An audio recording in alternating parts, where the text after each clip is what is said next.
こんにちは。焼肉奉行霧島稲垣です。今日は肉の値段のお話をさせていただく動画になります。今日もよろしくお願いします。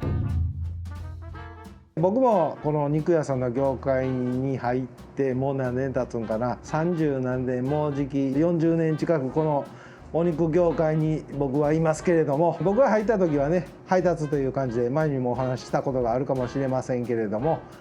配達として入って、中をやりだしたと。中をやった時にその価格っていうのを一緒のように徐々に勉強を僕はしていったんですけれども、当時っていうのはやっぱりお肉の値段ってすごく安かったんです。で物価とかでも焼肉屋さんで言うたら種類ってそんなに今ほどはなかったです。もうカルビ、ロース、タン、鶏、ホルモン、ミノ、そういったもうこんだけ今みたいにいっぱいの種類っていうのはそんなになかったのもありますし、そんなにお肉に対してのお肉っていうのもそんなに昔の頃はなかった。もう当初はホルス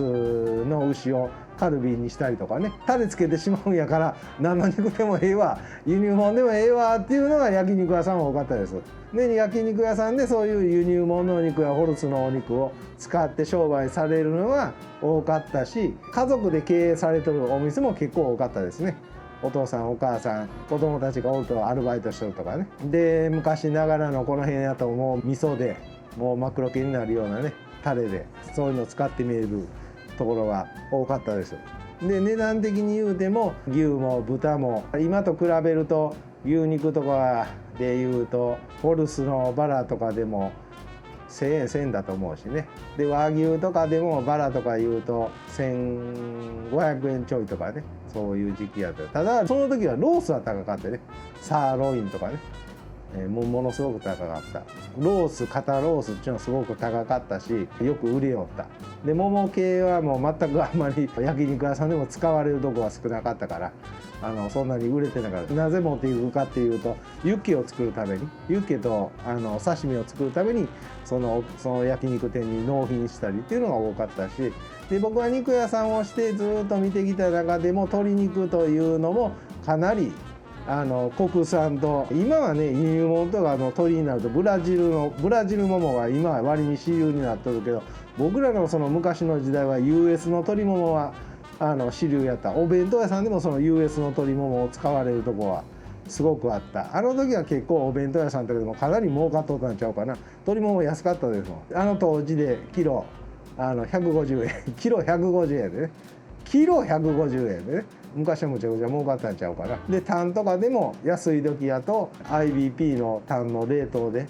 700円とかそんなんやったよね。キロ700円ね。でチルドっていうのもそんなになかったかな、あの時は。あんまり冷凍をみんな対応しとったから、それでも今ほど高くなかった。焼肉屋さんでもどんな飲食店でもお弁当屋さんでもそんなに原価計算って簡単な原価計算はしとったけど事細かくはしてなかった。それで成り立っていったから、焼肉屋さんもね。せやけど今からこんだけ値段が高騰しとると全て一人前から何もかもその通りにせえって言ってもならへんねんけど、もうきちんと計算をしていかないと、うまくいかない。もう何でも高いから、そのお肉以外のものが高いからね。昔の焼肉屋さんっていうのは和牛っちゅうより交雑やね。あの時は交雑っていうのがそういう名前がそんなになかったから、交雑とかでも和牛って出しとったお店もあるし、その個体識別番号がなかったからね、国産牛っていう表示もしてやったから、割に昔は肩ロースで何でもできるっちゅうことで、肩ロースをメインに使ってみる焼肉屋さんが多かった。で肩ロースも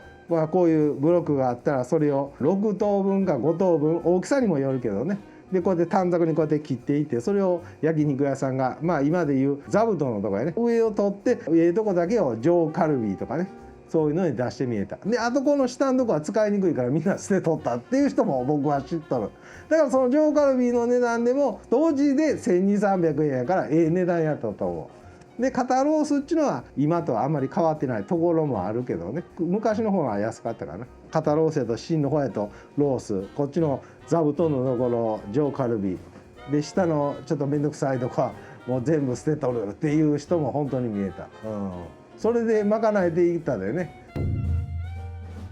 タンとかでも本当に先っちょなんてみんな捨てとったわ。輸入物とかでもそういうのが安かったから輸入物でも入ったし、和牛のそのタンとかでも先っちょの部分は使わんとかね、もうみんなほったる、逆にまかないで食っとけみたいなぐらいやったんちゃうかな。でレバーとかでも掃除とかでも当時は生レバーがね食べれたから硬いとこは削って使えるとこは時は焼きレバーも出しとったからお客さんが、それで焼きも出してどこは全部きれいに掃除して、もういらんとこはもうポイポイポイポイって掘って、それでまかないよった。当時の時の生レバーの価格、もし今出しとったとして何年か前から出とった時と比べてもそんなに値段の差はないんちゃうかなと思う。レバーに関してはね。ホルモンの値段の差っていうのはかなりねあったし、で昔はそのホルモンの小腸、油が多いやつが主流によく出よった。それで時上ホルモンとか普通のホルモンっていうような名前もないことはないけど、そんなに重要視してなかった、僕らもね。今はねその焼肉屋さんでもないお店もあるけど、ダクト空気吸うやつ、あんなん昔あらへんだ。ないとこも結構あった。もう煙ムンムンで作業服やったよね、僕らも仕事の服やから別にその煙ムンムンでもよかったし、ね、そうすると夜焼肉屋さんに家帰ったらもう煙の匂いするで焼肉行っとったなってすぐ分かるような感じやった。でホルモン屋さんやからホルモン屋さんでホルモンが出た方が利益は大概取れよったでね。でそういう世代の人たちがそれでずっといまだにやってみえる人っていうのは今年配の人とか割に多いんですよ。でそういう人っていうのはもう値段がどうこうじゃなくて、自分らが今から生きていく中で今までずっとやってた仕事やし、これから先もずっと仕事っていうので、そういう人はいまだに値段も上げてないし量もごっつりある、そういうお店はね。昔からやってみえた人はね、昔からそういうふうに長い歴史があるから、そういうとこにはタンとかハラミとかでもいまだにずっと入っとるんちゃうかな。で止めやんしね、そういう人らは、許容権あるでいらんわっていうのもないし、今から値段が高騰しとるから原価計算もしてからあかんし、使っていく部位もいろいろ決めてからあかんし、今が一番踏ん張り時かなっていうのも僕もあるしね。だから僕は特に今原価計算しやなあかんっていうとんのはそういう意味合いもある。今もう一つのやり方としてはね、インスタやったり TikTok をよく見るんですよ。昔からあったんかもしれへんけど、お皿ね、盛り付けのお皿が有田焼やったりいいお皿を使われるところが結構多いもんで、なんで最近こういうお店が多いのかなってずっと悩んどった点もあったんですよ。最近それが分かったっていうのは僕のこれは回答なんですけれども、お皿が高価なお皿やからそれに付加価値がつくと。白のお皿に4枚乗せるのと有田焼のお皿に4枚乗せるのでは見た目が全然違うなと。そうすると高級感出るし、4枚で少ないでこれでこの値段かって白の皿やったらなると思うけど、ああいうお皿に乗せるとならんのかなと思うようになったかな。でもう一つ肉のことで関して言うたら、豚肉っていうのは昔も今もそんなに輸入物に関してはねそんなに値段変わってないで、なんでかなって思う。昔のその輸入物の豚肉が500円やったとするじゃないですか。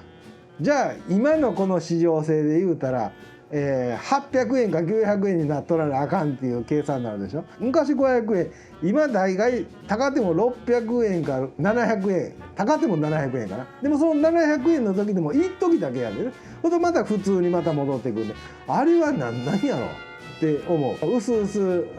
僕の中ではこうやでこうかなっていうのはあるんですけれどもね。豚が生まれるのもねいっぺんに3匹4匹もっと生まれるのかな、生まれるから市場性としては豚肉の方のがよう売れるし、スーパー行かれてもね牛肉ようけ買う方よりも鶏肉豚肉買われる方のが多いから、それで豚ってそんなに上がらんのかな。それけど今の理屈的に言うたらおかしいよなって思うところが、輸入ポークに関してはね利益が取れとんのかな大手さんはと思う。上がるのは上がるかもしれへんけど今が一番高いんちゃうかなとは思うけどね。もうこれ以上は上がるというよりも数がなくなってくるんちゃうかなって思う。でこれね円安円高とかねセーフガードとか昔からあるんやけど、セーフガードっていうのは国産の牛肉豚肉を守らなあかんから輸入物が高いんですとかね。で逆がそれがもう全部なくなった時に安なったかって言ったら、今まで安なった試しは一度もない。絶対ない。前までは500円でこう取ったやつがね、輸入物円高になりました、何々になりましたっていう時はいっぺんにバーンと600円とかいろいろ上がるんですよ。じゃあそれが逆に円高になったから600円のやつが500円に普通に戻るんじゃなくて400円ぐらいにならなあかんっていうのがまずなら、大概ちょっと安なったっていうやつはその上がった値段からちょっと値段が下がるだけ。一つの例で言うたら鶏ももね、鶏の唐揚げブームやったもんね、コロナの時いっぺんに鶏ももガーンと上がったもんね。今普通に唐揚げブームじゃ唐揚げブームかもわからんけど、だいぶと下目になってとんねんから、鶏肉って安ならなあかんねえけど、そんなに言うほど安はなっとるけど前ほど安なってないもんね。あれ豚肉ね、その今輸入物がメインになっとるもんが病気になりましたって言うたら明日から値段上がる。それが商売って言うたら商売だけど、ね、以上です。はい、今日はお肉の昔と今の値段のお話とかね、相場の話とか業者さんの話をもろもろ含めたお話をさせていただきました。今日もありがとうございます。株式会社稲垣では LINE 公式アカウントの方で、お肉の卸販売を行っております。まずは、LINE のお友達追加の方よろしくお願いします。今お肉の値段が上がっとるから量はそのままで値段を上げるのか、もう一つは量を減らして値段を安く見せるのか、そうやってして上手に商売をしとる人も見えます。みんな必死やよ、必死。